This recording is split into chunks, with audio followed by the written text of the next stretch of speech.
Give a warm welcome to Stefan Peininger as the first part of the double feature. And because this is a double feature, I get asked to please don't walk around while this talk. Please watch all the 2 series and enjoy it. So let's start with the first part. To my right, it's Stefan Peininger. You all know him from the Freibrenner podcast. So give him a warm welcome and start with the show.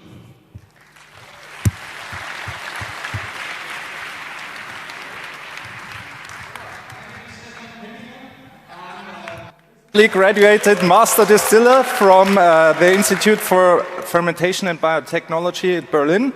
I'm also the 5th generation distiller of our family company's Distill. So please don't diss all the commercial alcohol producers per se, because that's how I do my living. And we're going to talk today about alcohol production, booze production, high strength quality production, that is. And distilling is only one way of producing hard liquor. Let me show you the other 3 types. The first types are liqueurs that you all know. Liqueurs are basically not distilled. They use already made neutral grain spirits that come from large alcohol refineries that are usually not distilled, and it's perfectly legal to make liqueurs at home. Just buy yourself some vodka and flavor this vodka with whatever you fancy. I've got a nice mate liqueur recipe for you later on. So we have non-distilled spirits. Most of them are liqueurs, some are gin, some are vodka, and we have the field of distilled spirits. Most gins are distilled, most vodka are distilled. Their basis is always neutral grain spirits, so spirits made from grain. They are flavored, they are distilled, and the distillation itself here in Germany is legal, but you have to register and license your still. And then we have the third part and the most true to the fruit part. That is where we do not actually buy pre-produced neutral grain spirits, but we make the alcohol ourselves via fermentation with yeast. So we produce the alcohol by fermentation ourselves, we distill it ourselves, but we need a license for that, otherwise it's illegal. But on the other hand, of course, the right one is the most fun to do. So how do we actually produce alcohol? Well, alcohol is usually or always produced by taking sugar as the basis or the fuel for our biochemical reaction we want to achieve, and our little tiny helpers, the yeast. Yeast cells, some kind of fungus, they break down the sugar and they transform it into alcohol via alcoholic fermentation. This you know all from your chemistry or biology classes. And how do you make this? Well, we need this sugar somehow converted to alcohol. Where do we get this sugar from? The traditional German way is making fruit spirits. And fruit spirits have the advantage that the mash, that is basically the stuff where the yeast makes the alcohol from, already contains sugar. So sugar is what we need. Usually it's a fruit juice or a smoothie from apples, pears, plums, cherries, you name it. So we make a fruit juice or a smoothie out of it. Why? Because the yeast works best in a liquid environment. It also has some other pros. The mash is easier to pump and easier to measure. And you have to always take into consideration that you use the best fruits available. Only the best fruits give you the best taste and scent. There I have to add, supermarket quality fruit is not necessarily the best. Best is usually baby food grade, but baby food grade fruits you can't buy in the supermarket, sadly. So much about the quality of our food in our supermarkets. Then if you prepare such a mash, you take the fruits, you make a smoothie out of it with a blender, or you press it to juice, and then you check your acidity, because yeast works best in an acidity of a pH 3 to 3.4. The other reason is that in such an acidic environment, bacteria that might consume our sugar and do not ferment it into alcohol is not active anymore. Okay, if we have a higher pH, we use just citric acid, a food-grade acid, to lower the acidity of the mash. And then we take designated distiller's yeast that has some properties that we need for the fermentation. For example, this yeast ferments up to a very high alcoholic content, usually above 10%. Your normal baker's yeast would stop at 4 or 5% alcohol. And then we let this ferment. So we take our prepared mash out of the juicer, out of the smoothie maker, and we put it in fermentation tanks. Fermentation tanks is basically stainless steel, glass, plastics, whatever. It's just a bucket, basically. Then you add yeast to this bucket of fermented spirits. You try to control the temperature. The yeast always has an optimal temperature that it works best. So usually it's 15 to 22 degrees. Sometimes in late August, when you've got your fruits just in harvest times, it's still too warm, so you need another yeast that is more active at, let's say, 25 to 27 degrees. Then you need an airlock on this fermentation, because fermentation generates CO2. CO2 and a lot of it. And this needs to get out, but oxygen should not get into the yeast, because then we get another type of fermentation that doesn't produce alcohol. So we need an airlock, and this airlock lets the carbon dioxide get out, but no oxygen back in. So you check your airlocks, and then you double check your airlocks, because every distiller that says his fermentation tank didn't blow up on him once or twice is a liar. This happens all the time. And then we ferment this mash for about 2 weeks, so we have the smoothie, we add yeast, the yeast does its work, and then we have a smoothie that contains around 10% alcohol after 2 weeks. The bubbles is the CO2 that is evaporating, and if we don't have any more bubbles, so then our fermentation is complete. And then we try to distill it as soon as possible after fermentation, because a fully fermented mash is not getting better with time. And then we come to the part, for example, a small fermentation tank we see here, it's just 10 liters. We have this tiny airlock where the CO2 can bubble out via this water filling, but no oxygen can go back in. So this is something you basically can do everywhere at home. And if we got this fermented mash, we come to the distillation. Distillation itself is just a physical process, a physical means of separation of liquids and solids, and of concentrating alcohol in that matter, or taste and scent. Because the boiling point of alcohol is lower than the boiling point of water, or the solids don't boil at all. So if we heat up this mash, the alcohol will start evaporating sooner than the water. And so we fill the mash in the still, we heat it up, and as soon as the still gets to around 70 degrees centigrade, the alcohol starts to evaporate, rising with it the molecules that make up the scent of the spirit that we want to distill. So it's basically essential oils, aldehydes, esters, some ketones. But yeah, stuff that evaporates, and then we cool it down again at the condenser. So the alcoholic vapor that we just produced by heating up is going to the condenser, then cooled down, so it liquefies again, and it goes down, and basically we have our distilled spirit. Then we can cut off heads and tails and hearts. This is basically 3 parts of the distillate that we get. The heads parts are the earliest evaporating parts. These are short alcohols that are aldehydes that we do not want. For example, methanol is among them. Those are slightly toxic. I just say they're not actually that toxic, they're just bad for your health. and they taste like solvent. And the tails, they start to smell and taste like cellar, a foul flavor. So we don't want those flavors in our spirits. So we cut it into heads, hearts, and tails. Those hearts, those fine tasting alcoholic part, we keep, we collect, and then we redistill these ones to get rid of even more of the heads and the tail parts that might still be in the first heart part. So this is laboratory still. This still you could buy in an online shop, in any laboratory device shops, 500 milliliter. It is still legal. You can do this at home until the day after tomorrow. Then those get forbidden, so you can't buy them anymore.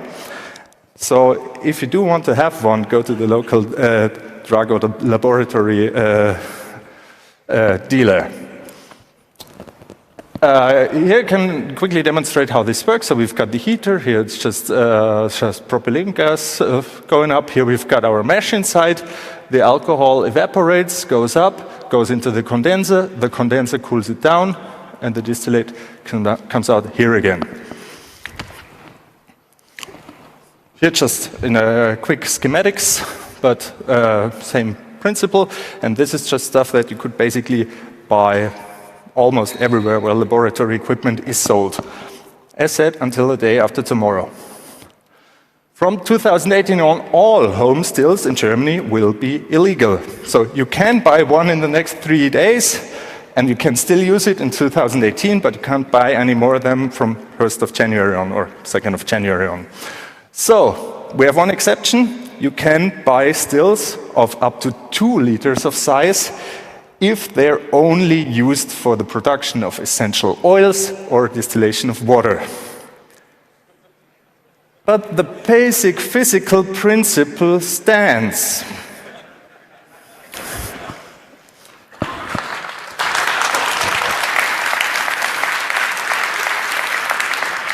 But don't buy this stuff online, and don't buy it anywhere where someone will register your address, because that's what they're legally obliged to do. Any vendor of distills has to register your name and address by the tax office, which gives us back to the hacking aspect we're gonna see later on about building stills, which is totally illegal, by the way. Don't do that. But that's one exception. And this, I have to say, we're leaving now the part of the home distilling, unfortunately. We have to go semi-pro if we want to continue distilling brandies. You can go craft distilling. Craft distilling, on the other hand, is far more easy to do from 2018 on than it used to be until, well, the day after tomorrow. A lot of things change. Our precious Brandweinsteuergesetz is basically gone out of business because of the EU. Thanks, Brussels. But we get the new Alkoholsteuergesetz. And the Alkoholsteuergesetz is actually quite nice for craft distillers, because if you fulfill the requirements that this law states, you are legally obliged to get this distillation license. Until now, you can apply for one, but if you don't get one of those Brennrechte, so the right to distill at the moment, well, you can start. From 2018 on, you must get one if you apply for one and if you fulfill the requirements. This is called Abfindungsbrennen, because it's basically you compensate the state for the tax of the alcohol that you're going to produce. Until now, the Abfindungsbrennen is only in the southern parts of Germany, so Bavaria, Baden-Württemberg, parts of Hessen, so not in the north, not in the east. The background is, now you can do it in the whole of Germany. So everywhere where you are, you can apply for an Abfindungsbrennrecht. Background is, if you are a farmer or even a part-time farmer, the state allows you to distill this amount of alcohol. This is a usual craft still. This is ours. It's from the 70s. It's not very high-tech, but it gets the job done. And you can buy or build something comparable to this. This has a size of about 150 liters. In the future, the size and the quantity of the stills is no longer regulated, so you can basically buy any still of any size that you want from 2018 on. So, this Abfindungsbrennerei allows you to produce 300 liters of pure alcohol per year. That doesn't sound much, but actually it is, because it's liters pure alcohol. Who of us consumes the pure alcohol? We water it down and we sell it in tinier bottles. So if you divide it by 0.4 for the 40% for the brandies, and by 0.5 because we only have half a liter bottles, then we get 1,500 bottles per year allowance. You have to drink that, or you have to sell that. And then there's even another thing, we get an allotment. So we could produce 900 liters in 1 year if we then don't produce any more in the 2 following years. There's only one a small cut. You can only make fruit or grain spirit, no molasses. So no rum and no chunk. I'm sorry. But, as said, you need to be a farmer or a part-time farmer.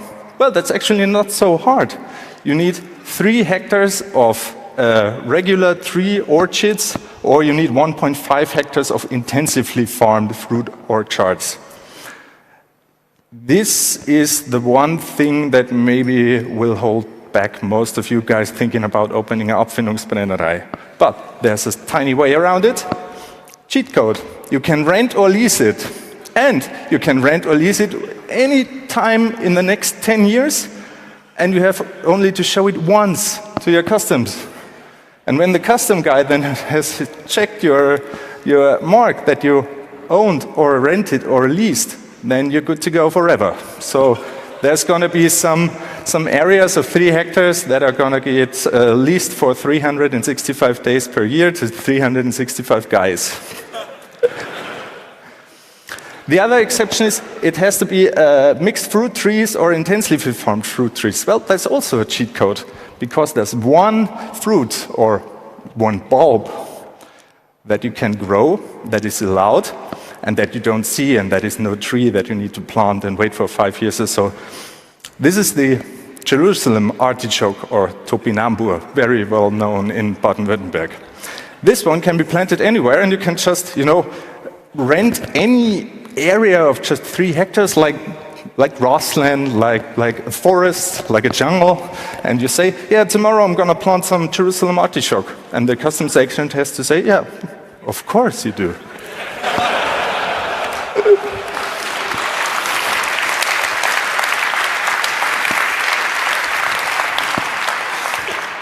Then we have another requirement. This might be a bit tricky for some of us, or for some of you, because I have an Abfindungsbrennrecht. You have to have a clean sheet in taxation. So if you cheated on your taxes once, you're not going to get the Abfindungsbrennrecht in the future. The next is you have to have an economic interest in producing. Well, but this is just what we say, a paper tiger. Because if I have an economic interest of giving Andreas a bottle of liquor, then my economic interest is fulfilled. So this is not a requirement per se. The taxation rate, this 1 liter of pure alcohol that you're going to produce, you have to pay the state a tax for it. And this tax is a reduced one of 10 euros 22 cents per liter pure alcohol. So if you have your 300 liters pure alcohol, you know how much tax you're going to pay for it. And just as an example, how much of apples, pears, or plums or so you're going to need.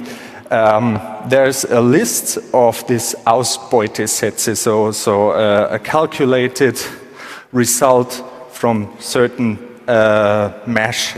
And for apples, we have 3.6 liters of pure alcohol for 100 liters of apple mash, so you can calculate how many apples you have to buy or have to use if you want to get your 300 liters. Then, this is maybe not the best for you privacy-aware guys out there, because if you own a still and if you've got a licensed Abfindungsbrennerei, then the federal customs agents are allowed to check this still every day, every night, whenever they choose fit.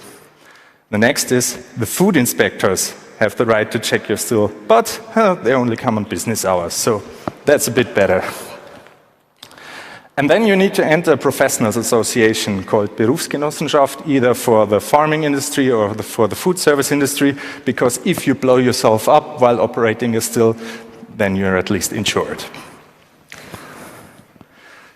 Which brings us to the safety issues of operating a still, because, well, accidents happen, and they happen all the time. Usually once or twice a year, a person in southern Germany blows him or herself up because he or her didn't check the safety regulations. The most important thing about running a still is knowing that alcoholic vapor is, by itself, explosive. It's low grade, it's no dynamite, but it is dangerous. So you always have to check that you don't have a huge amount of alcoholic vapor just running around. So the legal stills will be checked by the Technical Control Board, by the TÜV or DEKRA, by the Berufsgenossenschaft, and by customs agents for different reasons, but they are all going to check your still until you get your license to produce. And the first and foremost safety mechanism is build something that controls or that checks if your cooler is actually running. Here we have a cooler, and this cooler, as we said before, condenses the alcoholic vapor back to liquids. If it's not working, we don't get a liquid, we get the vapor straight out of the hole. The vapor of alcohol is heavier than air, so it goes down on the surface, and then you just need some igniting spark and you get blown up. So the most important thing that the Berufsgenossenschaft and the TÜV is going to check, do you have any reason to check if your condenser is working or not? Second of all, have a good ventilation. This is usually acquired by just having it ground floor and opening a big door, and then you have natural ventilation. If there are alcoholic vapors not rising, but existing, that are gonna just diffuse outside in the air and fresh air, and this danger is then compensated. And the third is, if you use electrical equipment within 1 meter of the still, make sure it's according to the ATEX, the anti-explosive whatever certification. Usually that's made usually we do this by using only compressed air valves, for example, because compressed air does not ignite any sparks, and so we don't have the danger of exploding.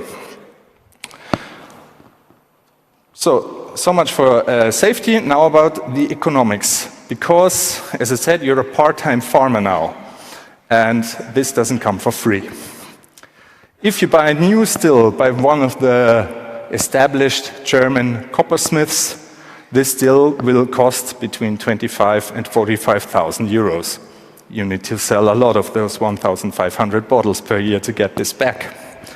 The alternative is, of course, buy a used still. Those are a lot cheaper. You even get them refurbished, like MacBooks. So they are actually checked again by the producer, and those is a really, really good alternative. You can also buy in Far East. I wouldn't recommend that. Did that, got the t-shirt. Or you could build one yourself. But please don't do these US-style moonshine stills that you see in the moonshiner forums or so. Do one like this, where Andreas and Franziska is telling you about later on. The energy costs. If you heat up a still of a 150 liter, and if you do this 5 or 6 times a day, as you can, you have about 100 euros of energy consumption. 100 euros you need to get into energy consumption per 100 liter per still per day, which equals around 15 euros per 100 liter mash. Tax is around 40 euros of alcohol tax per 100 liter mash, and if you calculate all this together and divide it by 1,500 bottles, and then you take it about 8 years, or what do you say about this is your usual investment calculation time, then you will need to charge at least 20 euros per bottle for a liquor from a Abfüllungsbrennerei to reach the break even. So I see a lot of farmers market spirits that sell their booze for 10, 12, 14 euros. There's a saying in us distillers circles, if you do this, you could also just, take a 5 euro note and put it on the head of the bottle because you're cutting your own throat. So, if you want to start Abfüllungsbrennerei, first, don't panic. This is something that's done for ages, and now you can do that too. Check the online resources at the customs office. But I have to admit, some pages at the customs office are according to the old law, some are already to the new law, so maybe check again in a couple of months, or just call the customs agents. I mean, it's their job to help you doing this. They don't want to hinder you, they want to help you. But don't try to screw them over. Those are people, those are professionals that are doing their job. If you call them, and if you meet with them, then they're gonna be happy to help you. Then check the details on what still you want to build or to buy, always according and in coordination with the customs agents or with the guys at the Berufsgenossenschaft, the professionals association, and then you can basically apply for this Abfüllungsbrennerrecht. As I said, if you fulfill the regulations, they have to give you this license. Then, as I said, Berufsgenossenschaft is a way to talk. And then you might check in with the local farmers club or organic farmers club, or, for example, the University of Hohenheim has really good distillers classes, because it's one thing of reading something in a book, it's something totally different to actually take part in a course. Such a course sets you back another 300-400 euros, but it's money well spent, because if you ruin a batch of 1,000 kilos of apples, that's going to be more expensive. Yeah, and this is basically the end of my talk. Here's the Mate liqueur receipt that I wanted to show you, because if you don't want to apply for a Abfüllungsbrennerrecht, and although it can be done, it is quite a hassle. It is easier just to aromatize using neutral grain spirits. So here's the recipe. You take acarus root, you take some coriander seeds, some mate tea leaves, you take galangal root, some cinnamon, some cardamom. You just mix it with 200 milliliters of 50% vodka and let it simmer, let it just stand for 10 days. Filter it through a tea filter, then you have a mate liqueur macerate, and this macerate is basically a concentrate you make your liqueur out of, and then you mix it again with 1.4 liters of vodka, half a liter of water, 500 grams of sugar, mix it, maybe filter it again through the tea filter, and then you have your delicious mate liqueur. And this is basically the end of my talk. So thanks a lot.